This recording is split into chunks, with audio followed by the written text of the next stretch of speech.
Welcome to Crypto Talk Radio, the podcast for everyday investors like you. Visit us on the web at cryptotalkradio.net. And now, here's your host, Leister. Thank you for that, Bailey, and welcome everybody out there in Crypto Talk Radio, found at cryptotalkradio.net.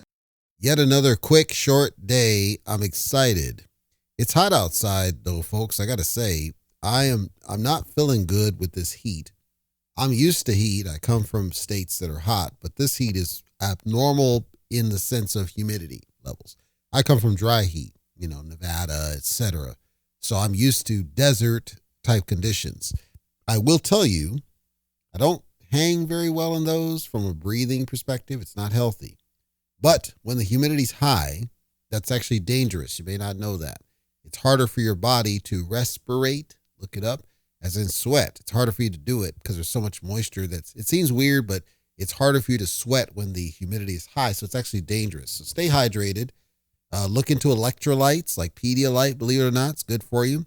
Stay hydrated. Stay indoors if you can. We'll talk a couple of news bits on crypto, and then I got a rather funny tail end of the episode today.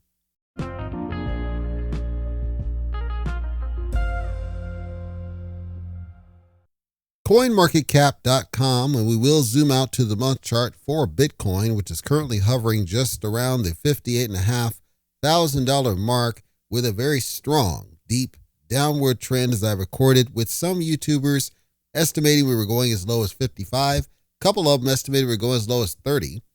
And some people are still throwing the $0 Bitcoin narrative. The $0 Bitcoin narrative is this idea that I have parroted at times, the idea that Bitcoin doesn't really have value. And of course it doesn't.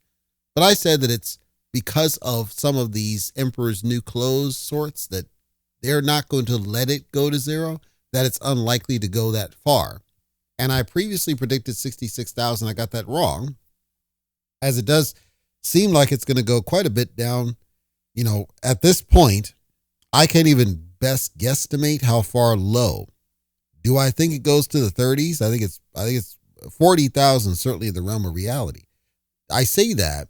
Some people will tell you it's a smart buy, and I would emphasize that, as I said before, at CryptoTalk.fm, you should be looking for discounts if you believe the thing's going to take off again.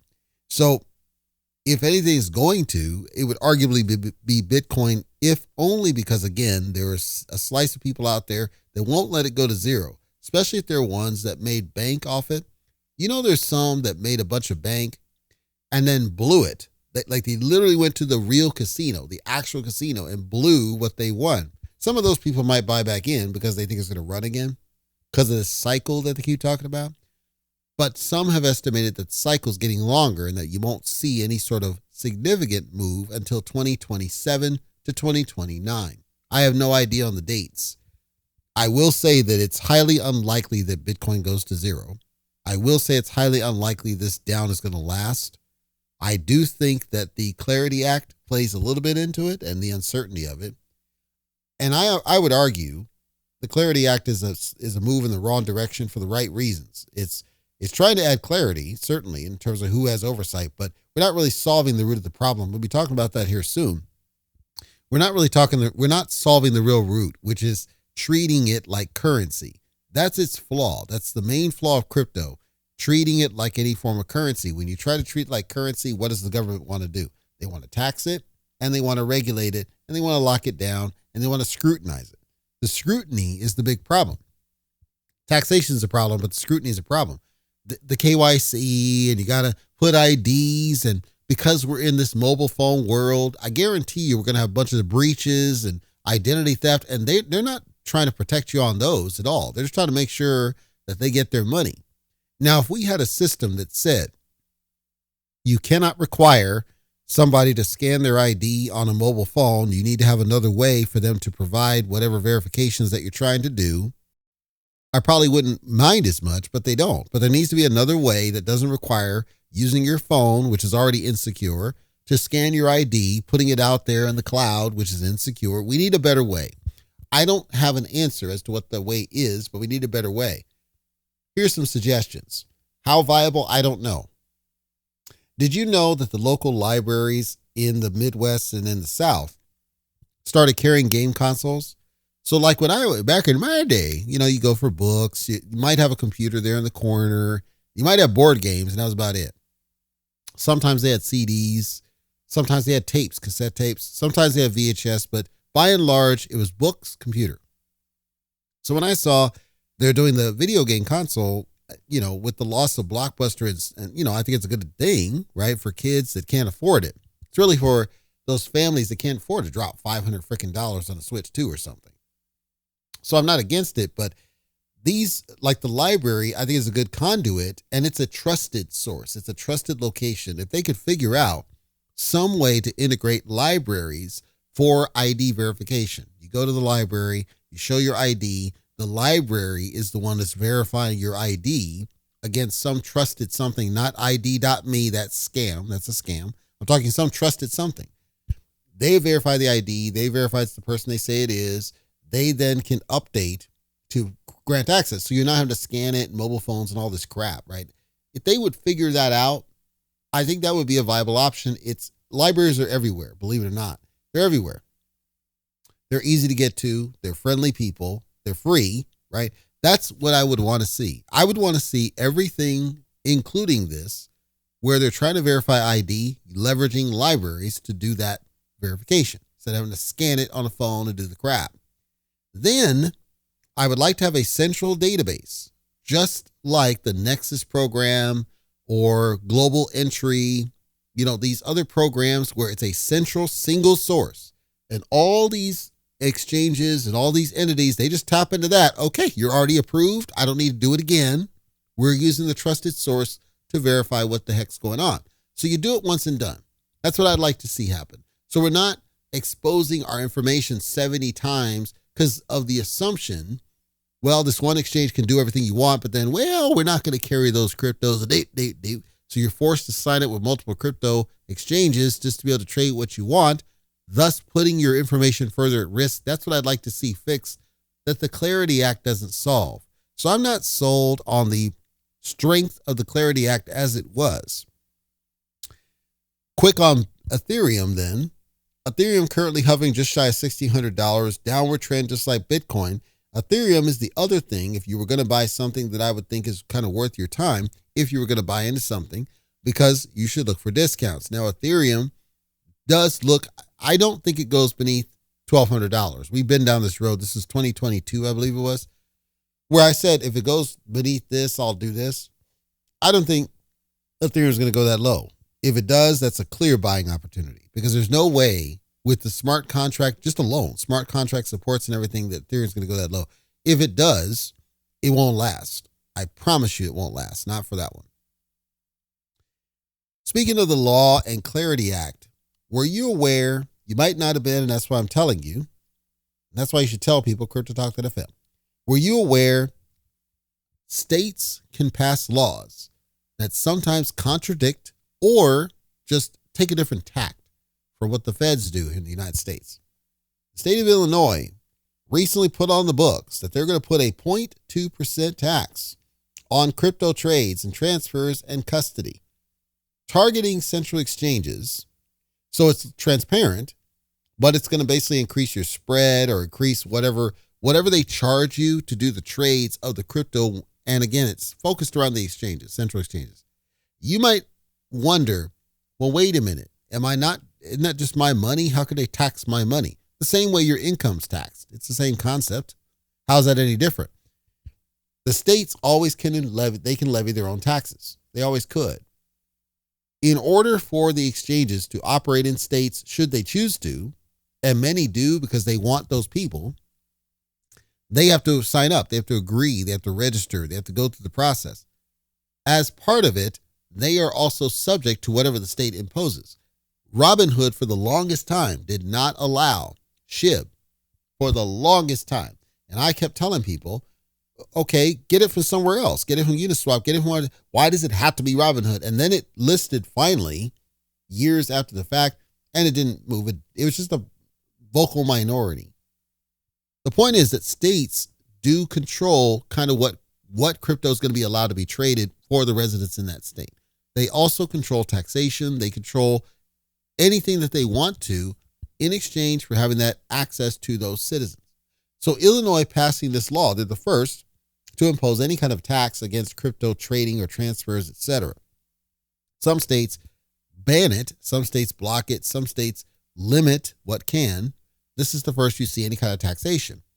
You might say, well, the feds are going to lock it down. They can't. State taxes are always under the auspice, look it up, of the state. They can govern what that is. If you want to conduct business with our citizens, this is the rules you're going to follow, period.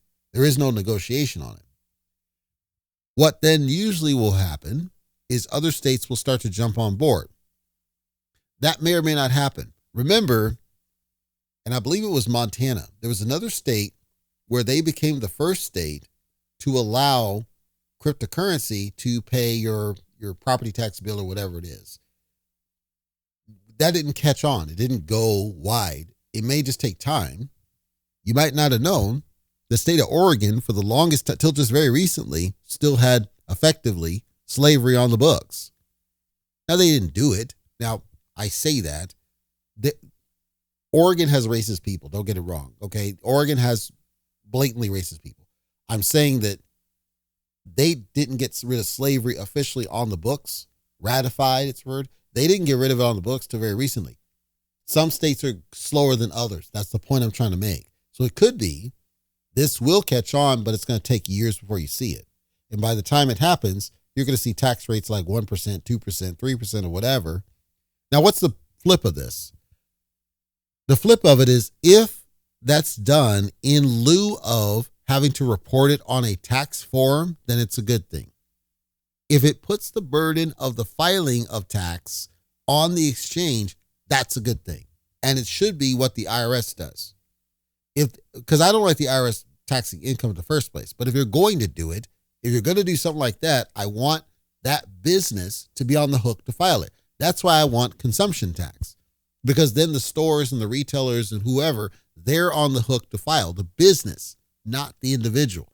Individuals should not be filling out a form explaining why you should get money back. It's the biggest scam going around. Keep an eye on what's going on with Illinois. I think it's fascinating and intriguing in the long term. In the short term, I don't think it's going to make a dent. I don't think the feds are going to do anything, but it's worth watching it over time.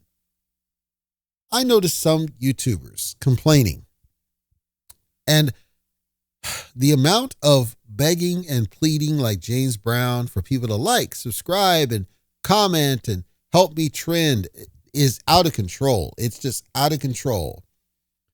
And I understand, okay? Some of them have gone YOLO into YouTube as some craft or career. No, the show, CryptoTalk.fm, is not my primary job. I do it because I like to do it.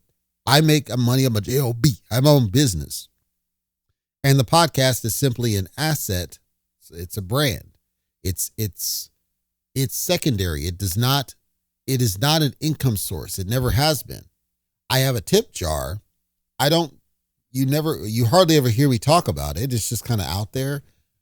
Not because I don't necessarily need the money from listeners. I like talking. I like sharing. I like providing whatever I can because I know it's a cesspool out there.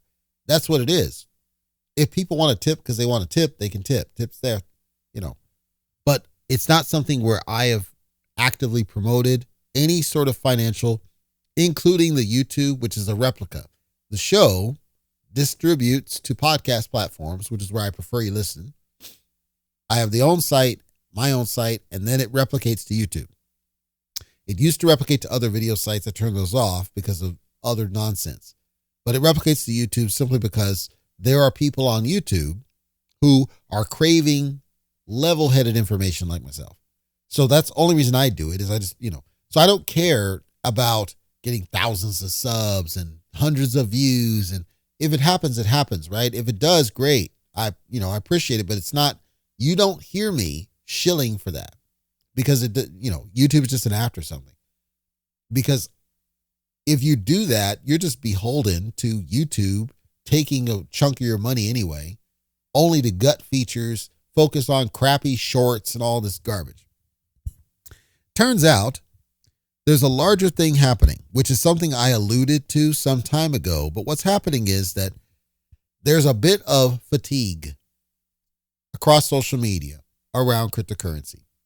It turns out that people on various social media platforms, including YouTube, are muting crypto and all mentions about it. They're turning it off. They don't want to hear it. They don't want to see it. They don't want to see the garbage. They don't want to see the NFTs. They don't want to see any of the crap that is related to cryptocurrency. They don't want to hear it. They don't want to see it. So they're using the social media tools to suppress that content. YouTube is no different. They're suppressing that content, and people ran stats, and it turns out that some of the largest channels by subscriber count, and that's important, by subscriber count, are losing. They're losing, whether it's views, whether it's subs, they're losing. They're not gaining like they did during the Wild West, the 2021 and 2022, which is when the vast majority of them started to spike. You'll hear some of these names and they will be familiar to some of you. I knew some of them I didn't. Crypto Banter, who I would argue is at the top of the awareness, like people know Crypto Banter very well. Allegedly, these are alleged numbers. I haven't verified. I don't plan to. But allegedly, Crypto Banter has just shy of 1.2 million subscribers. Views over the last 30 days, just over 1 million. So if you have 1.2 million subscribers and it takes you a month to get anywhere close to your subscriber count as far as view count, that's a significant drop in terms of your audience. The subscriber, it means, I'm simplifying this because I'm on YouTube and have been. And as a sidetrack, I had a different channel that I had before the show. And there I was directly on YouTube, and I was doing what I call the sound alike series, because I have a skill where I can sing songs that I can convince you very closely that I'm very close to the original artist. Separately, at that time, that was before YouTube lets you put garbage thumbnails on things. You had to have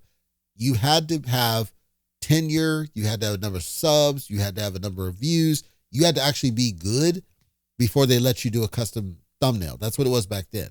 They changed it where anybody can do it. It's crap now. And they do the shocked face crap or the face down crap or all the garbage thumbs that are designed to trigger you.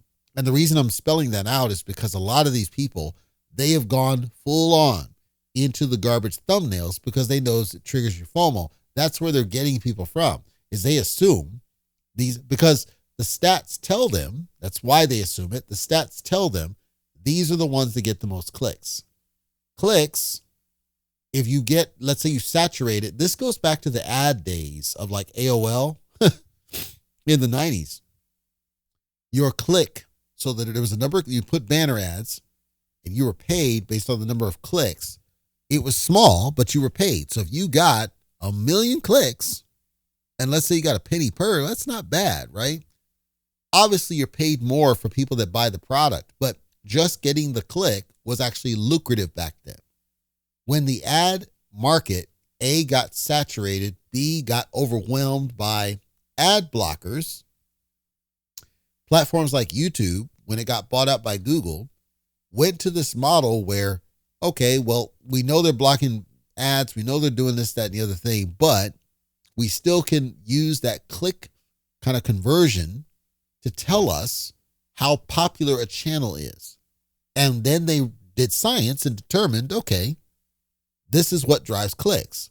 If they see emotion coming from that, they want to see a person's face, they want to see emotion, and it's going to drive clicks. Clicks are obviously views. So then they said, okay, well, let's look at view length. So how long are people staying on a different given upload?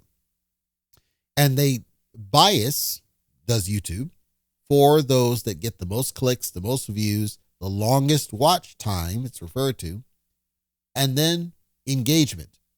Engagement is beyond views. You're liking it, disliking it, you're commenting on it, you're sharing it, you're subscribing, you're doing something to interact with it beyond viewing. The flaw of that entire model is TikTok. TikTok shows up, and what does it do? It dumbs down the population and causes them to prefer short snippet videos.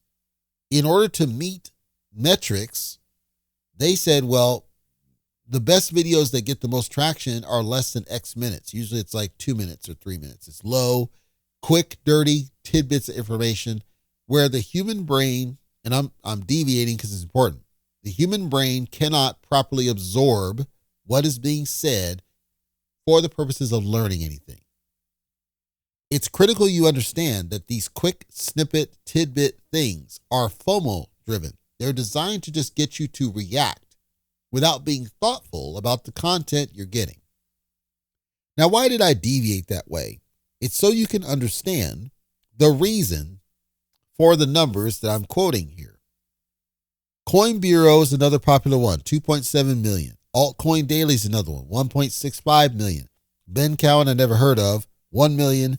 Bitcoin University, really popular, 278,000, but very popular what it does. Cryptos R Us, which is, I think his name's George, Asian guy, 800,000 on the subs. All of the ones I just gave you, they're 30-day views. So in terms of a month, over a month, they're basically averaging it's like one view, one sub viewing across the 30 days. That's crazy. So Crypto Banter, only 1 million of 30-day views out of 1.18 million. Well, the problem with subs, and this is what this article is trying to say and where I'm going with it, the problem with subs is that the vast majority, they'll sub because you told them to. Like, subscribe, you're just acting to try to help the channel. Not because you like the content. You might not care about the content. You might never come back.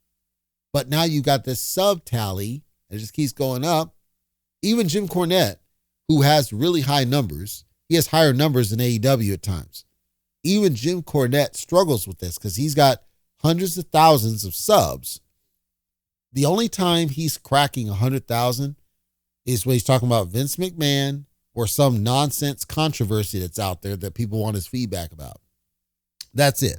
If he's just talking routine stuff, nothing. If it's a regular review, nothing. Some of the old school chats he'll do, those get some good spikes, or if somebody just passed away, those get spikes. But if he's just routine talking about something, he doesn't get anywhere near over 100. But if it's like Vince McMahon crashing his freaking car, 200-something thousand, because people are topical.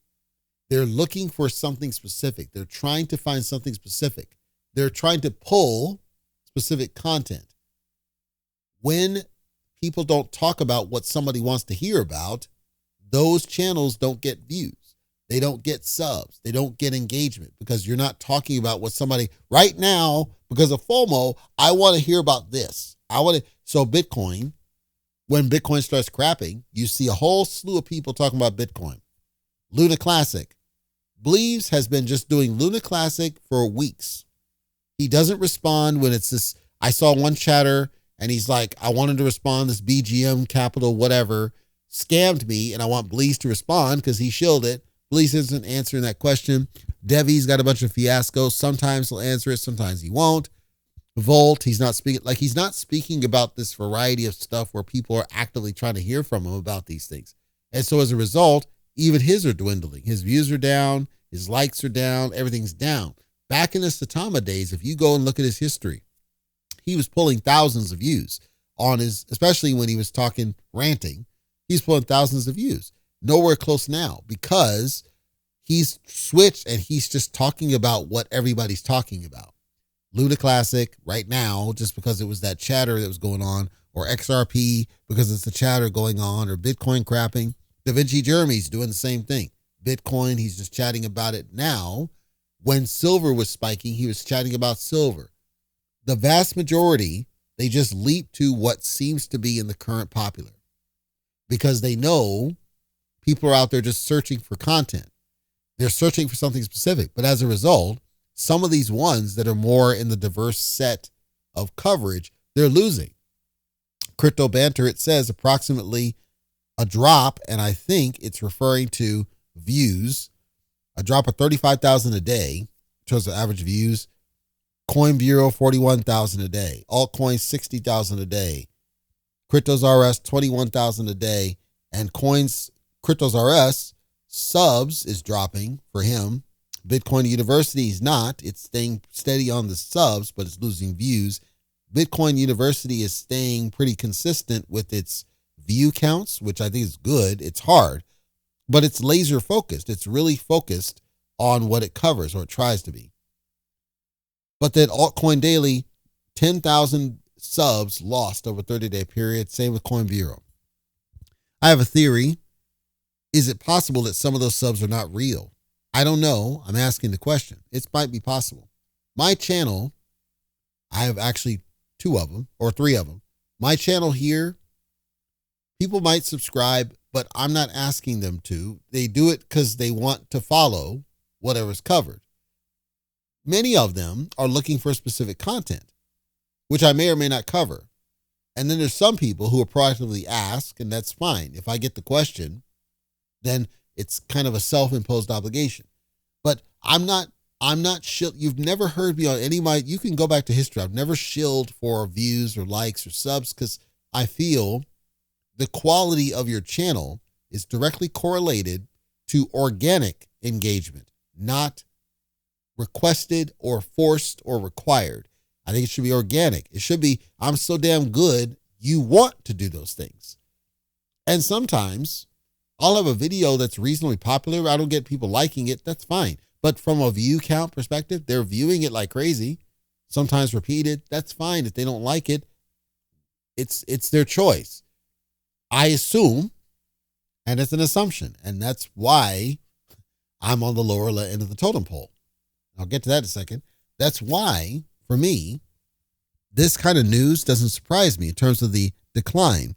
But what disappoints me is what people are doing about it. What people feel like they're doing about it is the polar opposite of what I think they should do. I don't think they should just simply cater to what seems to be popular at the moment. I think they should say, this is what we see, this is what's happening, but we're going to do X, Y, Z and stay the course of what got us to the dance. Like Bleeves. He used to, in his earlier days, he would go down the list of projects. And it was like a news thing. Okay, with Kishu, here, with Sandshoe, with this, And I liked that format. I much preferred it. Then he would intersperse it with Satama stuff, and I liked that format. I missed the paneling, but that's a separate problem. But he doesn't do any of that stuff anymore. It really bothers me because I thought that was quality. From what I saw, I thought it was quality from my personal perspective.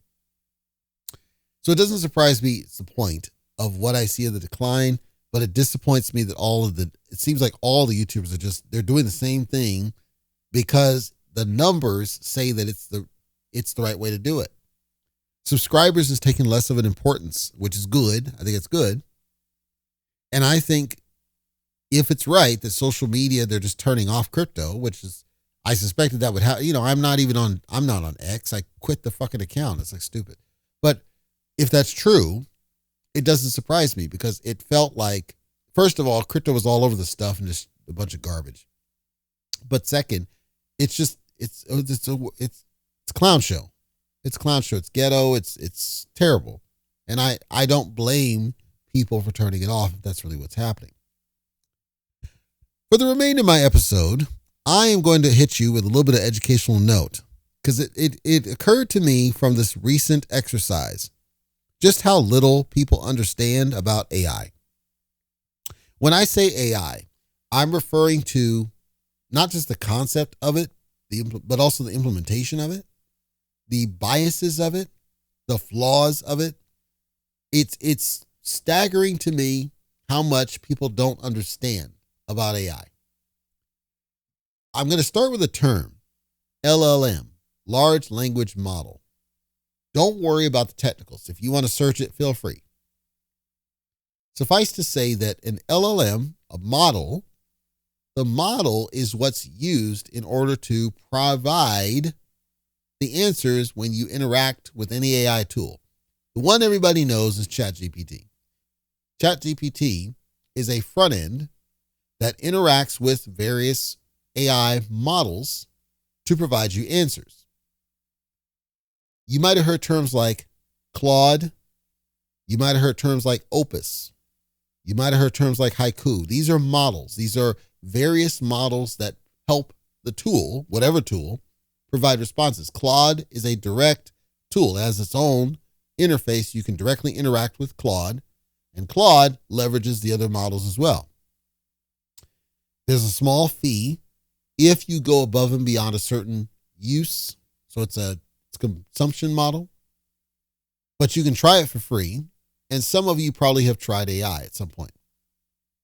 So if you've tried it, you understand, I hope, the flaws. Number one, if you don't, I'll help you. Number one, AI does not always get it right. And it has to do with what I described, the large language model, which you can search, but suffice to say, AI is simply scraping the information it has available to it. But understand, just because the information is out there doesn't mean it's accurate, doesn't mean it's correct. AI is fundamentally flawed in that regard, to the point many of them will tell you in their footnotes, sometimes it makes mistakes, you need to verify it yourself. Well, because we rushed away from physical media, it's now difficult to independently verify some of the content because you could be searching the wrong source too. And then you're using a flawed source to try to validate it if it's a topic you're not directly familiar with. So as an example, did you know that solar panels can actually catch fire? Did you know that it doesn't take much for them to catch fire? Did you know that solar panels, in terms of voltage of a solar panel is directly, you have to match it to how you're feeding the power to what's storing the energy. If you get this wrong, you can start a fire. At a basic level, AI will tell you these things, but depending on how you phrase the question, it won't proactively tell you about the risk.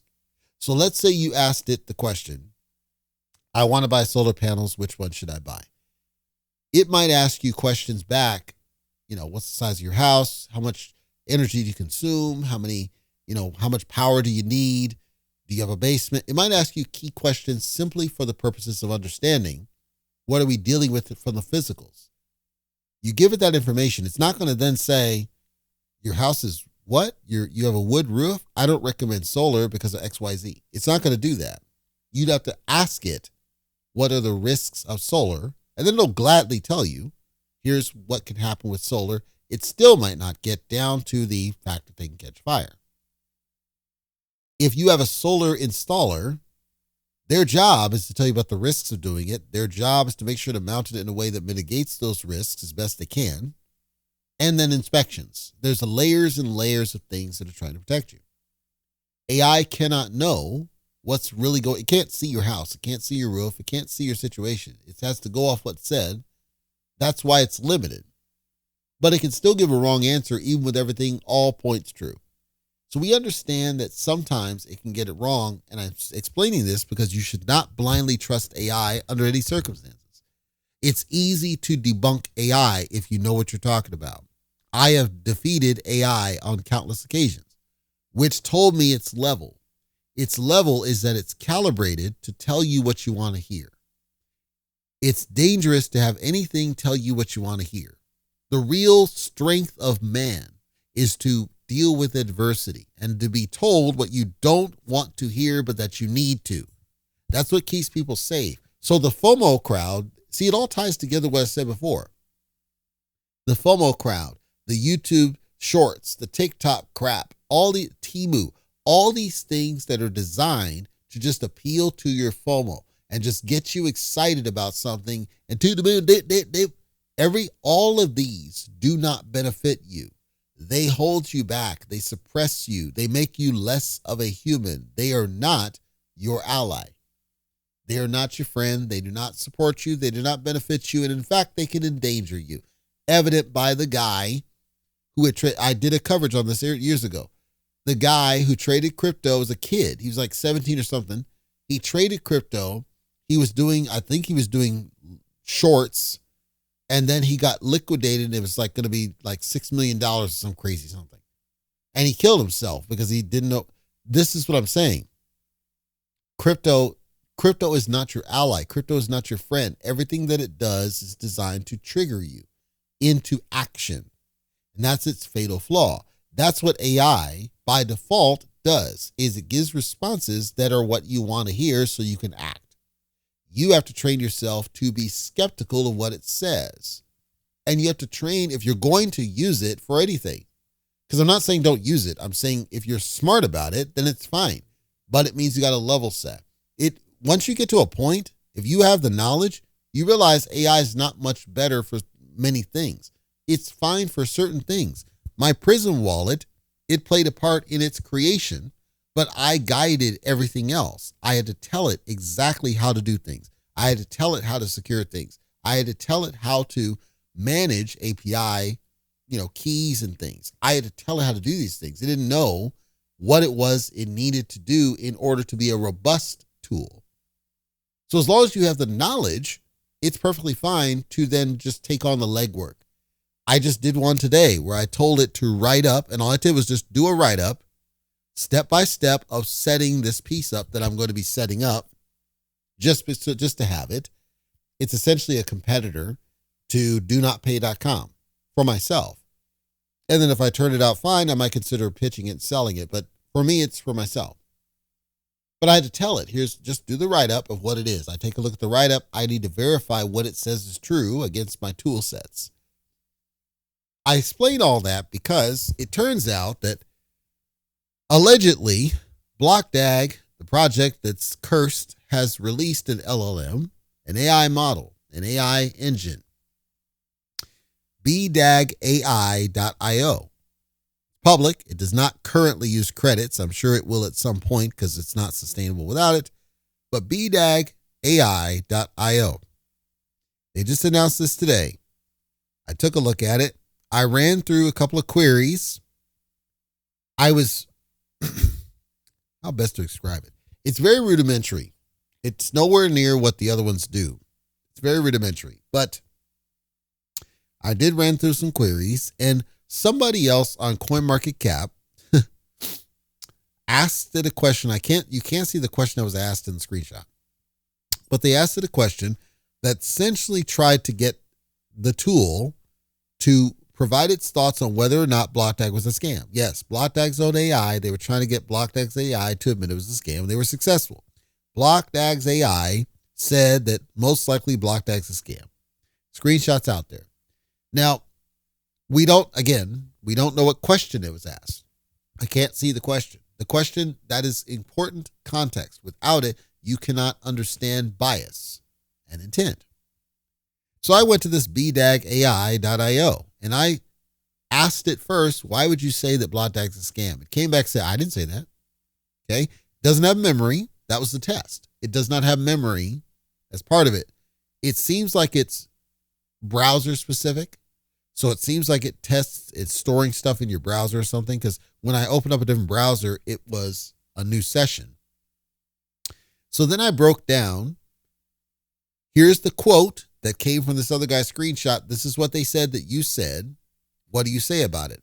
And it came back and said, well, yeah, here's the red flags. It came back all the, the Zach XPT crap and the DL News crap and all the stuff you've heard, right? Nothing new.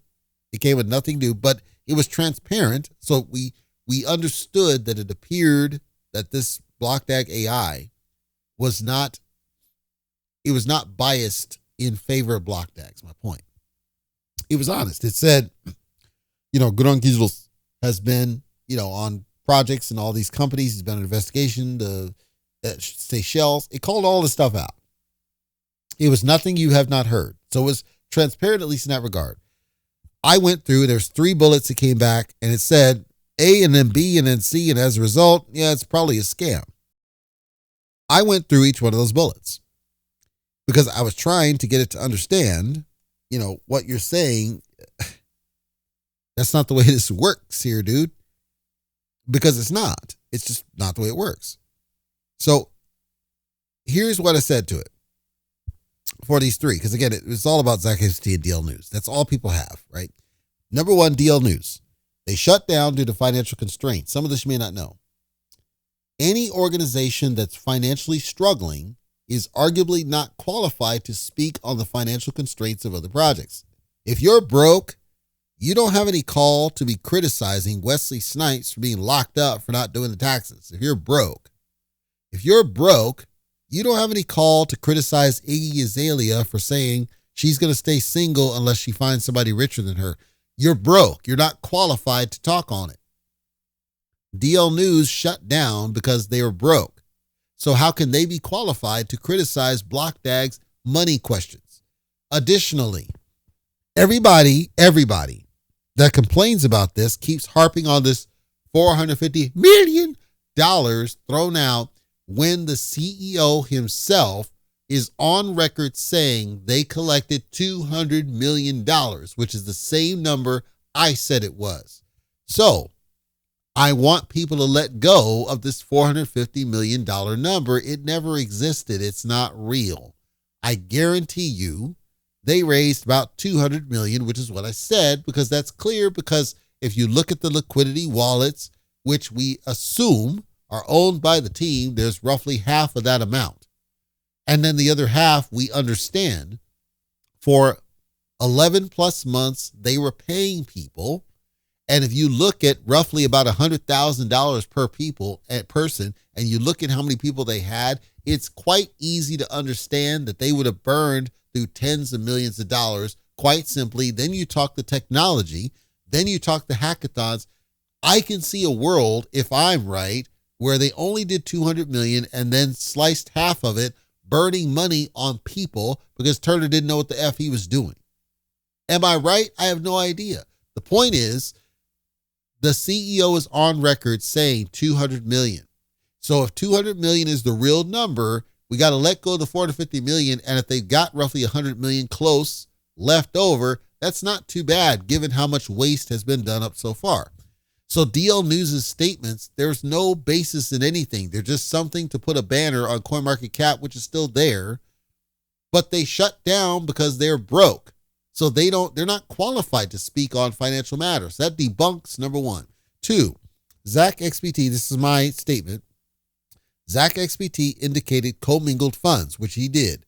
Crypto is not a regulated space. Commingling of funds is problematic, but breaks no law until and unless fiat gets involved. The commingling he refers to is all cryptocurrency, which it is, because he's providing blockchain trace. Blockchain trace means they're cryptocurrency assets, not fiat. You can say they're stable coins, so they're equivalent to fiat. Until they're converted to fiat, there is no fiat. This is what people don't understand. Until they're converted to fiat, there is no fiat. So he would have to provide evidence. In order to be taken serious, he would have to provide evidence, as some people theorize, that he cashed out a bunch of USDT Tron and handed it over to some wedding planner to do that fancy wedding. Can you provide that information? He's supposed to be this amazing sleuth. Why can't he do it? Because it doesn't exist. That's the problem. That doesn't exist. We see a fancy wedding, but you cannot connect the dots that was or was not money he already had.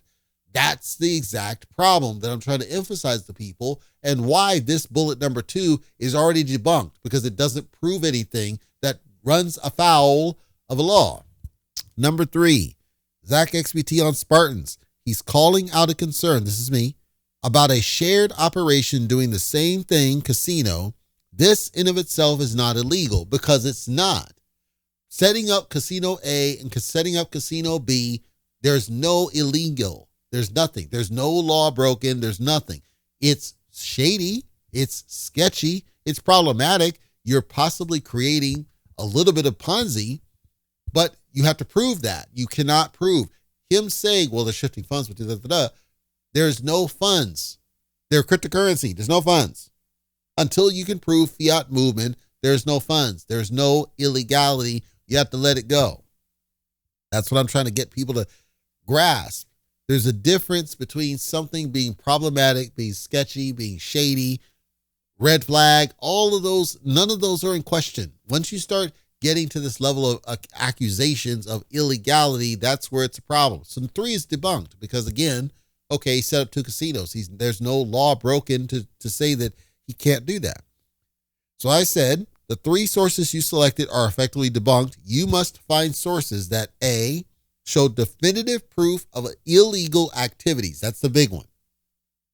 Where is a proof, any proof of an illegal activity, not one you think is illegal, not one you suspect was illegal, not one that you have convinced yourself is illegal. Can you prove it's illegal? And it came back, and I'll talk about this later, but it came back and talked about the fact that, okay, there's a claim of money lost, but it's not been audited that there was fiat lost. That's exactly the point. If you cannot, and then second, show direct communication between bad actors. What does that mean? There was a photo floating around between Bezos and Andrew Tate and theories that they were working together on what became zero knowledge proof. Maybe they did. Then it was Zach XBT saying, yeah, money was shifted from BlockDAG to zero knowledge proof and it's Spartan. It's still not fiat. You still can't do anything. You're not proving anything other than a movement of crypto, which in of itself is not illegal because it's not a regulated space. Until it turns fiat, you have nothing there. It's shady as shit, but it's not illegal. There's a difference. Show specific loss of funds, which is fiat. This goes to what I said. None of them have proven that. They're looking at a chart. They're looking at the price, which crapped, and they're saying, I lost that money. You lose money only when you sell. You couldn't sell for the longest fucking time. So you didn't lose that money. You lost value from a pre-sale if you chose not to sell, only if later than when you claimed, you then turned around and sold it and said, screw it. You lost that money. You took the loss. Okay. But was it stolen or did it just crap? And yes, there was wash trading, but was it stolen? Can you prove intent? That's the burden. Can you prove intent? I'll get to that in a second. It came back, their AI. And it basically says, it goes one by one by all the claims that it used to initially tell the other guy that it was a scam. On the on-chain fund tracing, it's not court admissible conviction, does not prove intent to defraud, doesn't prove fiat was lost. On the DL News, it's a civil breach of contracts. So it was talking about the Borussia Dortmund and Inter Milan and Formula One, etc. Civil breach of contract, not criminal fraud. And of course, DL News shut down due to financial. Correct. That all those contracts, it's shady as shit. They didn't pay them, but it's a civil breach of contract. Settled on civil matters, not criminal. The Seychelles, the FCA I talked about. It's a warning. It's not a conviction. They actually pulled it back. They were talking about Lannistar, which is not BlockDAG. We know they're associated, but it's not the same. And they actually pulled it back off Lannistar. The UK High Court and the bankruptcy for Lannistar, it was a liquidation order, but that's Lannistar, not BlockDAG. Even if it was, BlockDAG's in a totally different area. And then the allegedly, according to Zach XBT, 10 to 15 self-reported victims. So if we're going to say out of 150,000 allegedly total people invested in the project, that because 10 to 15 of those people reported some sort of harm, that it rises to the level of illegality. It even says these are unverified claims, not audited losses. Their claim might be valid. They might be perfectly, I did not get my coins. I couldn't claim them. I couldn't whatever. I bought miners, didn't get it. These might be valid. They're not losses until things stop. Things have to stop before you can declare it as a loss. So take the miners. As long as they keep telling you that they're coming, you haven't lost it yet. They have to basically stop and say, screw it, we're done, we're not going to, then that's a loss. Then you have a case. Until they do that, and unless they do that, you've not lost it. It's held up, you've not lost it. We got to stop making claims of loss. Their own AI has acknowledged, and it gave a subnote that basically says, I was speculating when I implied the evidence met a bar of definitive proof. Correct. Which is what all of these others, consensus, have been doing. This doesn't mean that they don't have valid, legitimate complaints. But I went and I asked Claude about it because Claude gave me a more concerted answer with respect to it. Claude essentially said, I don't want to quote it, it's quite a lengthy, but it essentially said, there's enough here that individuals can bring their own lawsuit and they might get some traction. There's not enough here for any kind of RICO anything because you can't directly prove any kind of intent and you can't prove any kind of malicious acting. All we see is incompetence, which is what I've kept telling people. However, it seems as though individuals have enough strength to bring their own lawsuit. Guess what? That's very expensive. That's why people aren't doing it. That's why you have not yet seen people bring their own lawsuits, because they know it costs a shit ton of money and they don't want to put up out of pocket. They want somebody else to pay for it. That's why they put their hopes and dreams on people who gave them lofty hopes and dreams on something that had no merit. Listen to what I'm saying to you. At no point did I say do nothing. At no point did I say don't act. I said you got to be smart about it. I said if you felt like you were wrong, sue the motherfuckers, because you likely would have a case if you can directly prove losses. Come out of your pocket and sue. And I encourage, if you feel that you've been wronged in any way, sue. Go after them. You as an individual, you go and do a civil lawsuit against them and see what happens. Understanding it's expensive as hell.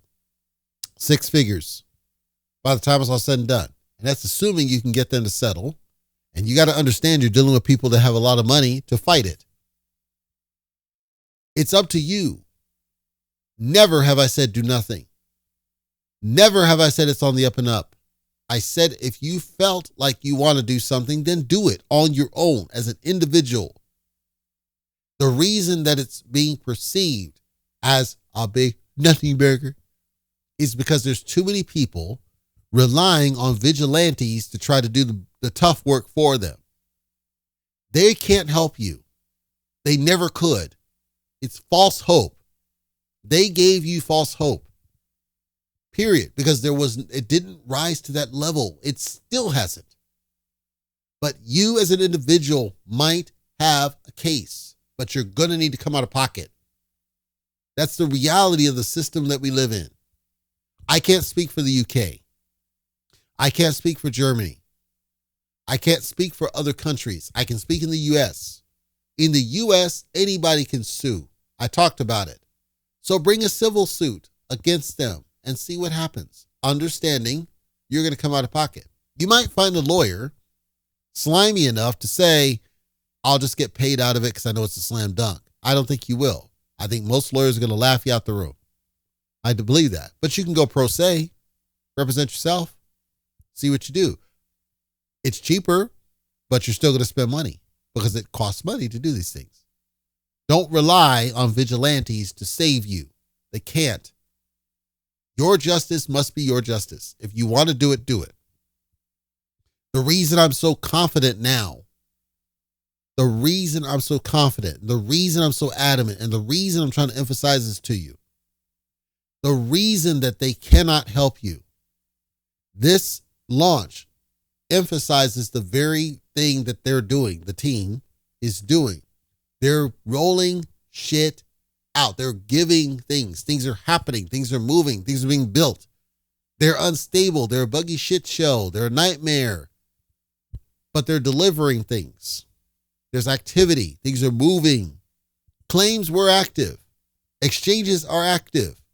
There are things moving. As long as there's activity of any sort, it weakens your case that you're trying to make, that these idiots have lied to you and convinced you was solid. It was never solid. It was never going to be solid because, as I said, he's smarter than them. I'm going to say it one last time. And I'm going to ask everybody else, CryptoTalk.fm, to help me. You've got to help me. You've got to get people to understand. Get them to understand. Because they're not going to listen to me. They're not going to listen to me. Get them to understand. You know I'm correct. If you feel like you were wronged by this, sue them. You. Not wait on vigilante motherfuckers. You sue them. You go to the table with your own money and sue them. Civil case. Sue them. Don't talk RICO, just civil. You were wronged. You were out crypto, whatever. Go to your police, file a police theft report. Go through the process and sue them and see what happens. And if you get laughed out the room, understand what that means. Have them explain it to you. Have them tell you what I'm telling you. There's no case here, dude. Or I can get you back X because of the miners. Or I might be able to do it, but we're going to have to wait. It's going to be one of those three. Chances are it's the third. We got to wait. We got to wait because there's stuff happening. There's stuff happening. We can't say because stuff's happening. That's what I think they're going to tell you because that's what I see. That doesn't mean you shouldn't try. That doesn't mean if you feel wrong that you shouldn't act. All I'm saying is stop believing dumbass people lying to you. If you feel like you were wronged, you file the lawsuit. You. Do it yourself. If enough of you do it, something might happen. Who knows? This rollout, it's clearly rudimentary. It's clearly a copy. It's clearly rookie. But it's something being rolled out. There's activity. There's things being rolled out. There's things being built. There's things being done. There's things happening. They're just not happening the way you were told, and they're not happening the way you expected.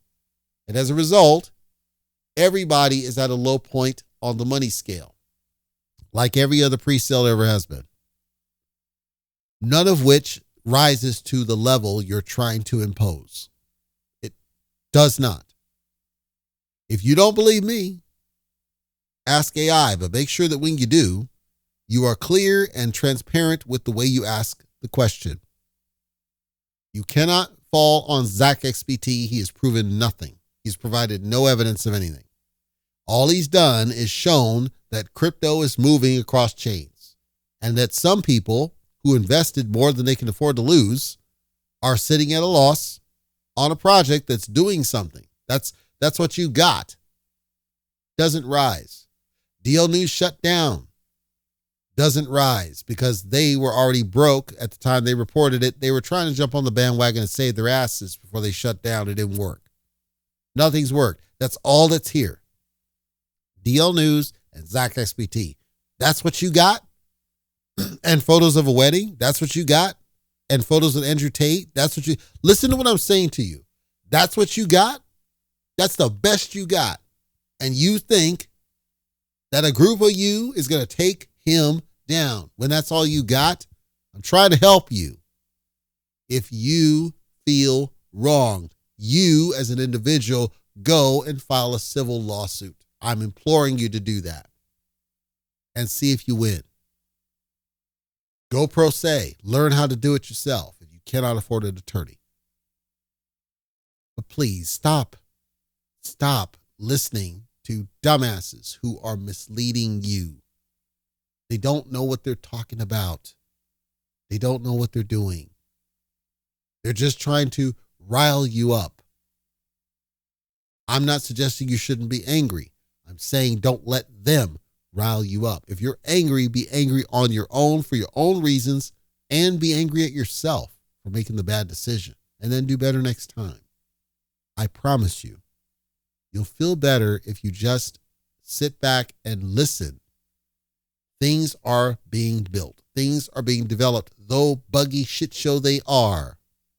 And as long as there's activity, you can't prove anything. That's the problem. That's the exact problem I'm trying to get you to understand.